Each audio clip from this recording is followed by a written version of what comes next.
चलिए नमस्ते प्रणाम। और आज हमारे मैनेजर साहब विवेक जी का बर्थडे है, तो मेरे तरफ से और मेरे घर के तरफ से हैप्पी बर्थडे टू यू। और ढेर सारी शुभकामना जन्मदिन की।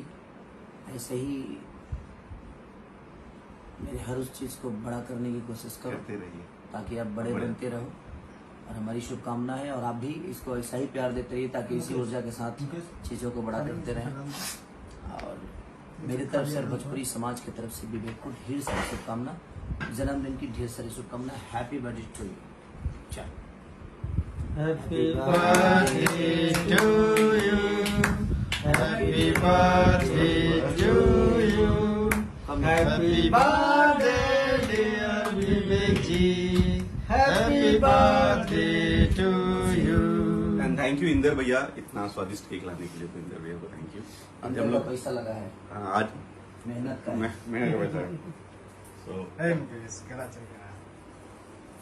ये मुकेश बहुत कम लोग जानते हैं, तो भैया का जितना गार्डन और जितनी हरियाली है इन्हीं की देन है।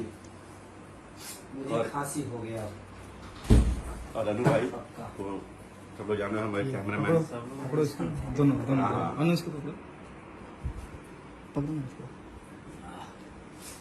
कपड़ा में है। हाँ, भैया जितने अच्छे अच्छे फोटोज आप लोग पिक्चरों में देखते हैं, पोस्टर्स में, इसी आदमी की देन है। हैप्पी बर्थडे भैया। Thank you. और आप लोग भैया भी सुबह निकलेंगे बैंकॉक के लिए, तो उनको भी हैप्पी जर्नी बोलिए। पूरी फैमिली जा रही है फॉर द फर्स्ट टाइम, तो हम लोग सबकी तरफ से उनको happy journey and thank you so much.